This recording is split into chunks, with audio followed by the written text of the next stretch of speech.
the sun shall shine day a dull cherry red. And the ice cap shall have crept downward to the equator from either pole, have long been dead, and all life shall be on the very verge of extinction on the globe.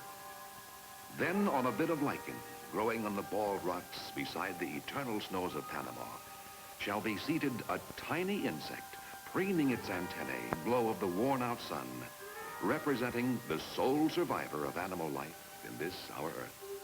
A melancholy bug. It could happen. After all, the odds favor the bug over man by at least 500,000 to 1.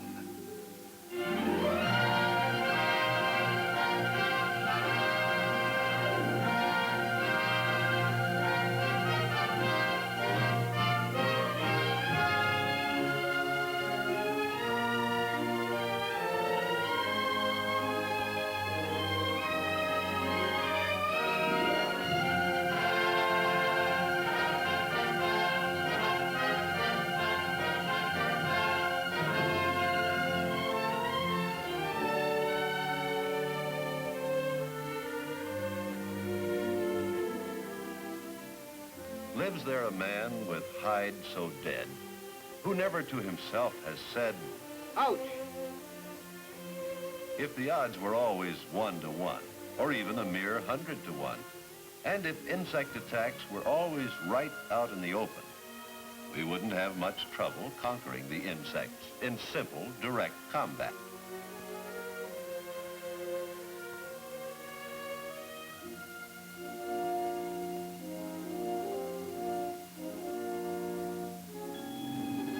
But a conservative estimate of the odds is closer to 500,000 to 1 in favor of the insects.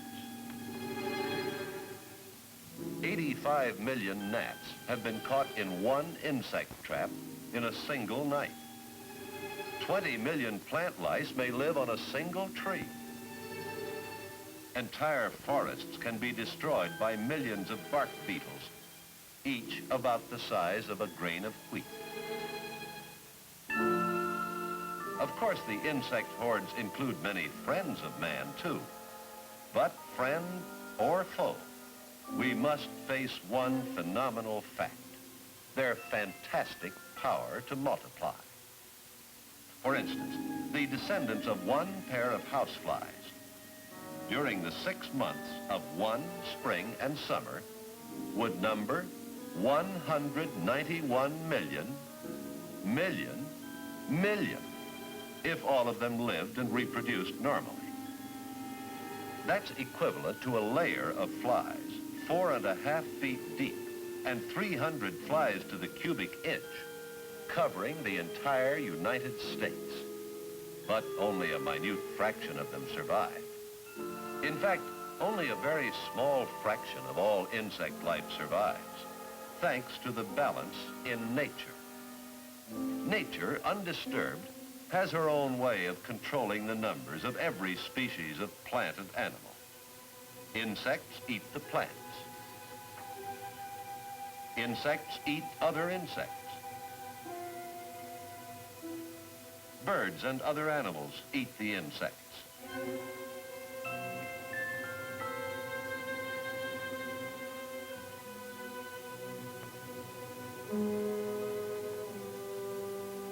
And so it goes, on and on, this marvelous balance in nature, which generally prevents any living thing from dangerously overpopulating the earth. When we violently upset this natural balance, however, as we frequently and inevitably do with our civilized ways of life, we bring tremendous troubles with insect pests upon ourselves. Man-made insect problems that demand man-made answers. And while solving them, we must also reckon with still another overwhelming advantage the insects possess: their remarkable adaptability to changing conditions. For example, 250 million years before man appeared on this earth, the roach was already doing mighty well, thank you. Our earth has seen many major changes since then.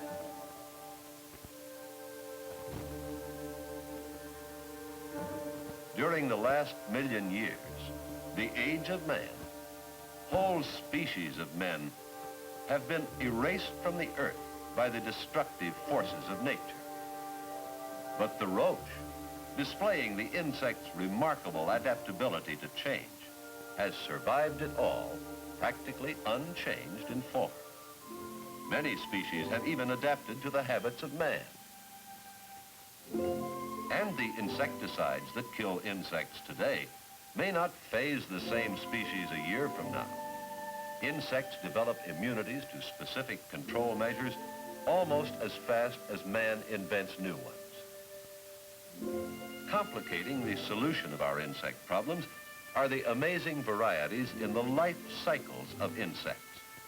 For example, the silverfish, one of the most primitive insects to be seen in America today, has a simple two-stage life cycle. The egg and the adult. Some of the more advanced insect forms, like the stink bug, have a three-stage life cycle. The egg, the nymph, which grows through several phases of partial metamorphosis during immaturity, and the adult. Finally, there are the advanced modern insects, the comparatively recent insects that have only been around for a mere 150 million years. They develop through complete metamorphosis in a complex four-stage life cycle. The egg, the larva, the pupa, and the adult. The larvae of some insects are better known by other names like maggots and grubs, worms and caterpillars. Many insects are most destructive in this larval stage.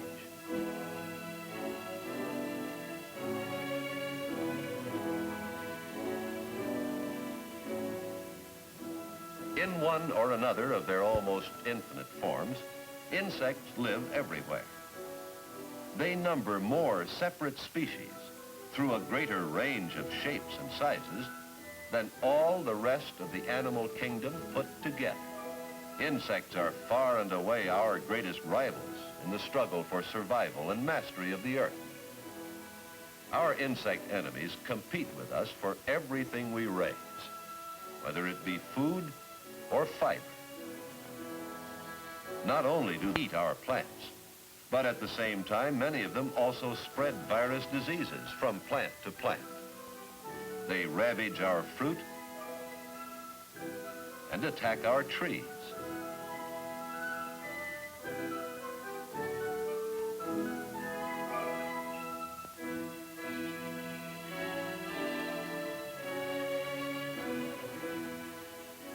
They feed on our livestock and our pets and ourselves, and spread filth and disease among us and our animals. They attack much of what we build and many of the things we manufacture. The average bug bill paid by the United States each year is about $4 billion. While fighting our insect enemies, however, we must be careful not to destroy our insect friends that cross-pollinate our trees and plants and serve in many other ways that are beneficial to man. We must recognize and understand them and encourage their activities within the limits of their usefulness. Probably the least known and most misunderstood of our insect friends are the predatory ones, which destroy our insect enemies. These predators are the lions and tigers of the insect world. And even more interesting and helpful to us than the predators are the parasitic insects. They lay eggs on or in the larvae and adults of other insects. The eggs hatch, and the parasite's larvae feed on the host. Some of the flies and wasps are a great hand at this, and some are extremely well equipped for it too. This one can penetrate several inches of wood with her long thread-like egg layer in order to parasitize wood-boring larvae. Actually, our insect friends and enemies deserve no credit nor blame for helping or harming us. They are simply living their own lives and thus maintaining the fundamental balance in nature.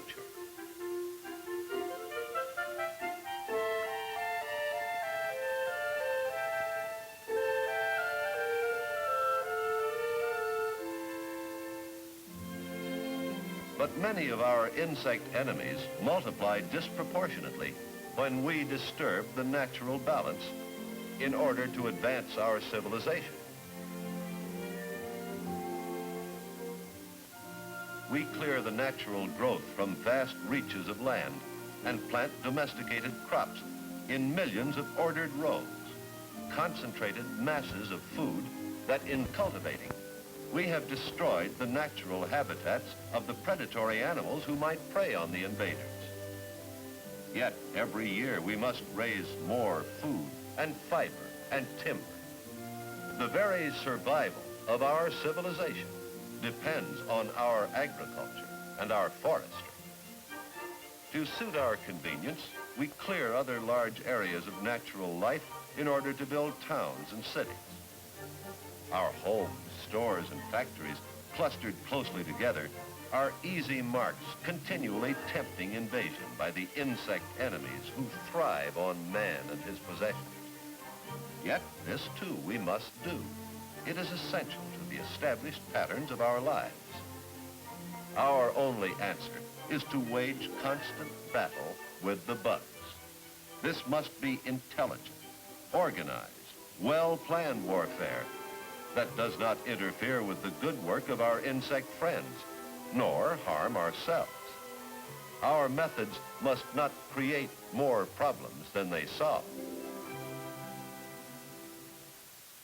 Headquarters and information center for all phases of our insect warfare is the United States Department of Agriculture's Bureau of Entomology and Plant Quarantine. Working in cooperation with private industry, state and local governments and colleges, the Bureau helps us wage the battle against the bugs with great care after thorough study and organization.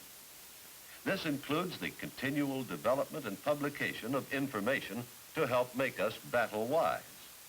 Such collaboration of effort on a national scale ensures that our methods and weapons are harmless to us, our food, and our soil. Using this proper caution and skilled guidance, we must fight our insect enemies with every weapon our imagination and science can devise. Our weapons of mechanical warfare against the insects run the gamut from this old standby to the application of electronics, radiant energy, and supersonics, infrared and ultraviolet light, X-rays and gamma rays, radio and ultra-high frequency sound waves, even atomic radiation. Traps are among the oldest weapons in our war with the insects.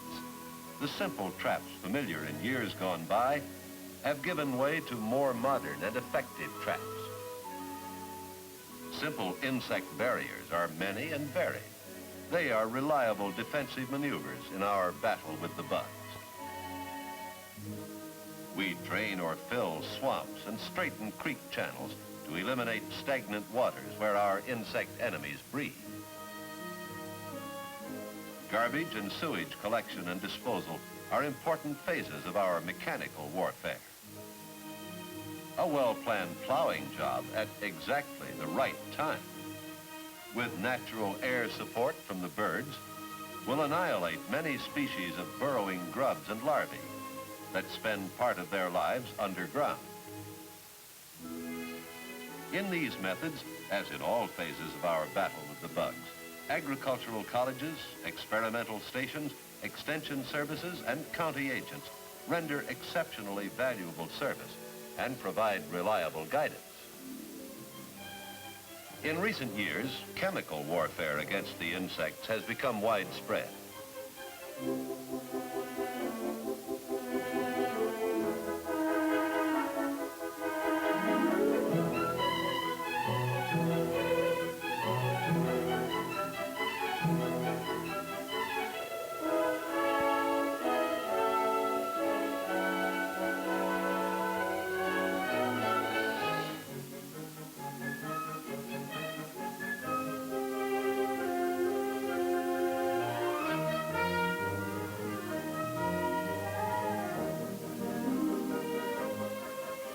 Chemical warfare provides immediate relief from insect attack, and effects of insecticides are extremely valuable in preventive warfare and sanitation.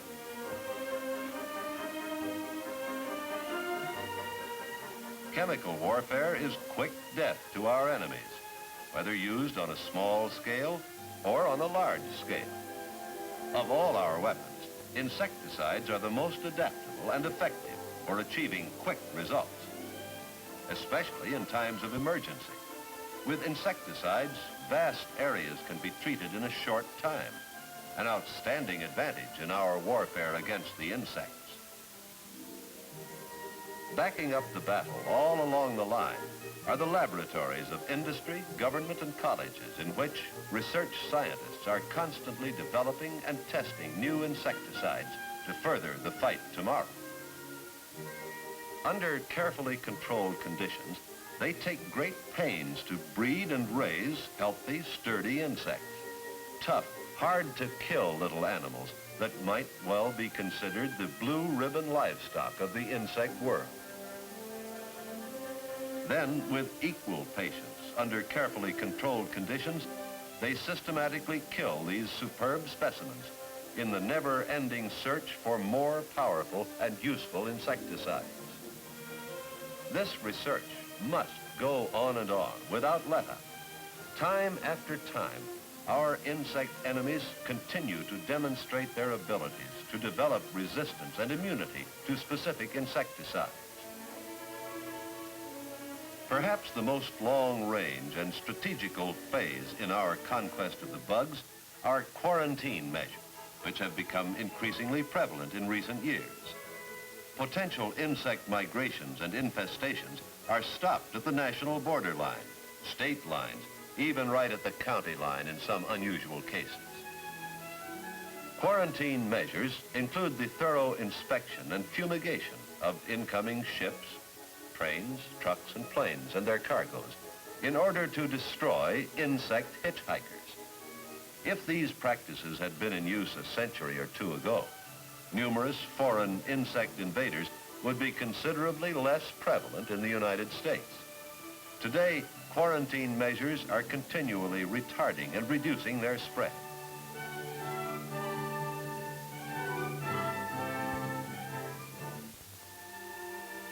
Still another long-range strategical phase of modern insect control is biological warfare, fighting an insect pest or infestation with its own natural enemies.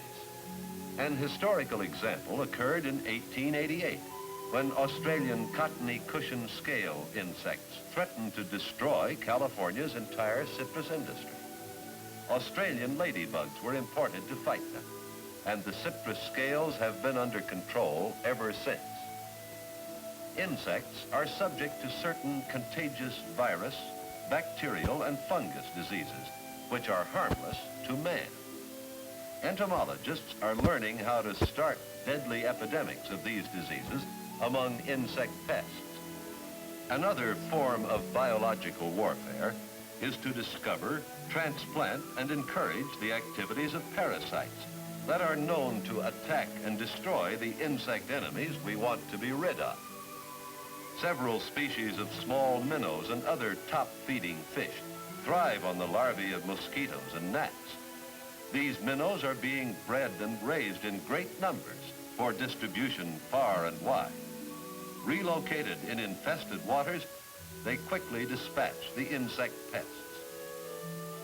The ingenuity and expanding variety of the weapons we're already using and the ones we're developing certainly indicate that man is not doomed to extinction by the insects.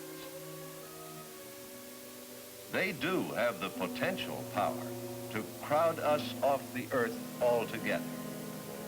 They wage the struggle for survival in wondrous ways and by marvelous means. The almost infinite scope of their activities, their incredible numbers of species, their immense powers of adaptability and multiplication are fantastically greater than ours. But on our side are imagination, vision, and foresight, education, research, and the organized knowledge of science. With these, we can keep the balance in our favor. We may never eradicate a single species of insect from this earth, but we will hold the upper hand.